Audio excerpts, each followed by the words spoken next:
नमस्कार मित्रांनो, मी किरण कुळे तुमचं पुन्हा नव्याने आजच्या एपिसोडमध्ये स्वागत करत आहे.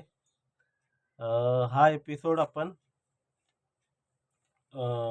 या गोष्टीवर बोलणार आहोत की बांगलादेश जे नाटक करत आहे इकडे भारतामध्ये येऊन जे ICC champions trophy sorry ICC world cup होणार आहे.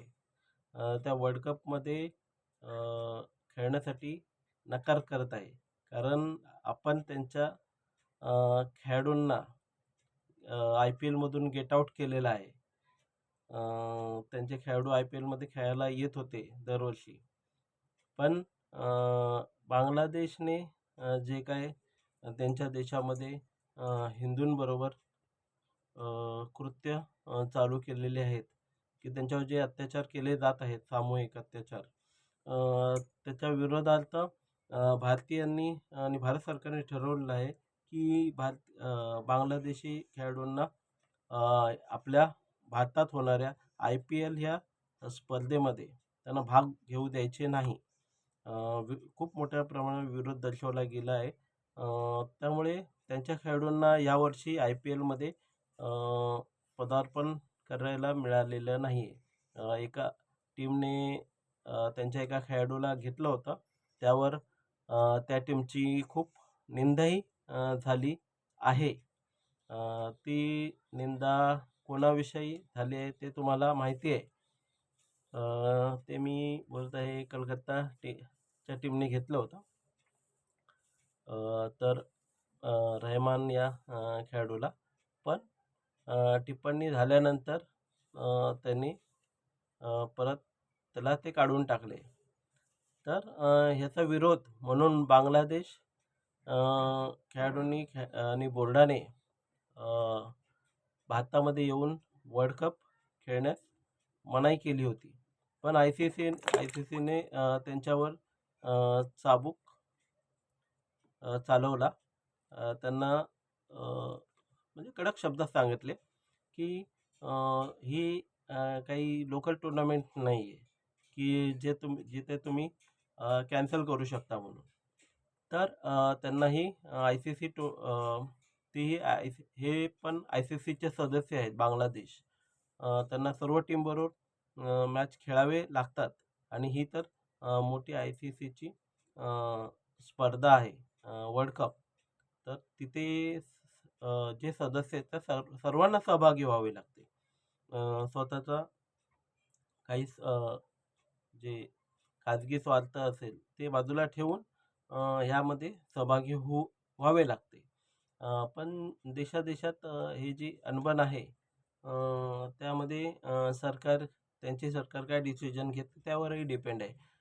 त्यांनी भारतात येऊन क्रिकेट खेळण्यास नकार दिलेला आहे. पण त्यावर ICCने तोडगा म्हणून त्यांना भारतामध्येच दुसरे काही जागा आहेत त्या रेफर केलेल्या आहेत ज्या त्यांच्या सुरक्षेच्या दृष्टीने चांगल्या आहेत.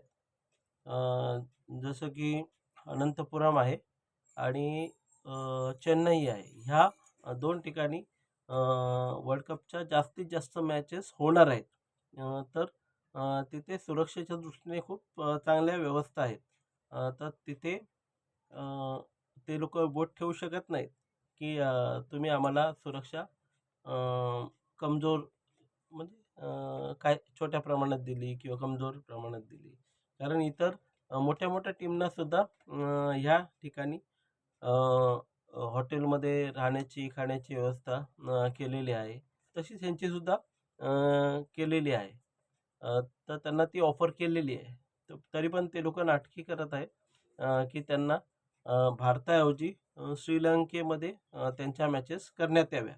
पण ICC आणि BCCIने हे ठरवलेलं आहे की ह्या मॅचेस होणार त्या फक्त भारतामध्ये. कारण भारत होस्ट करत आहे हा यंदाचा 2026चा वर्ल्ड कप. तर इतर कुठेही ह्याच्या मॅचेस खेळवल्या जाणार नाहीत आणि आता तेवढा वेळही नाही आहे. पुढच्याच महिन्यापासून ही स्पर्धा चालू होईल फेब्रुवारीच्या एंडिंगपासून. तर वेळ तेवढा पुरेसा वेळ नाही आहे इतर कुठे शिफ्ट करण्यासारखं. त्यामुळे त्यांना तेच हे 2 जागा दिलेल्या आहेत, की तुम्ही इथे येऊन मॅच खेळू शकता.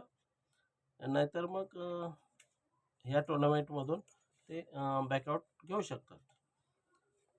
तर त्यांनी लास्ट सांगितलेलं आहे, की आम्ही आमच्या सरकारला विचारून शेवटचं काय ते सांगू आणि आणि अ, तरी पण ते म्हणतच आहेत, की श्रीलंकेमध्ये आमचं झालं तर शिफ्ट झालं तर खूप चांगलं होईल.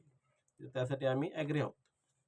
पण भारत आणि ICC काय ऐकत नाही आहे. शेवटचा निर्णय आपल्याला येईपर्यंत वाट बघावी लागेल, की काय होत आहे. ठीक आहे. आणि दुसरीकडे आपलं वुमन्स प्रीमियर लीग चालू आहे. सगळ्यांना आवडतं ना IPL. जसं वुमन्स प्रीमियर लीग WPL हे चालू झालेलं आहे आता 9 तारखेपासून. तर नक्की बघा ते. लेडीजही खूप चांगल्या खेळतात आपल्या. यंदा वर्ल्ड कप पण आणलेला आहे. सगळ्यांनी खूप त्यांचं चांगल्या प्रकारे स्वागत केलं. सगळ्यांनी त्यांना खूप प्रोत्साहन दिलं आहे. आणि प्रगती करतायत मुली. तर त्यांना प्रोत्साहन दिलंच पाहिजे. जसं आपण मेन्स क्रिकेटला प्रोत्साहन देत आहे, त्याप्रमाणे वुमन्स क्रिकेटला किंवा वुमन्स रिलेटेड जेवढे पण खेळ आहेत, तर त्यांना आपण प्रोत्साहन दिलंच पाहिजे. आणि क्रिकेट हा खेळ तर आपल्या भारतामध्ये अ, देवासारखं मानलं जातं त्या खेळाडूंना. खूप उचलून धरतात या खेळाडूत या खेळातल्या ज्या खेळाडूंना.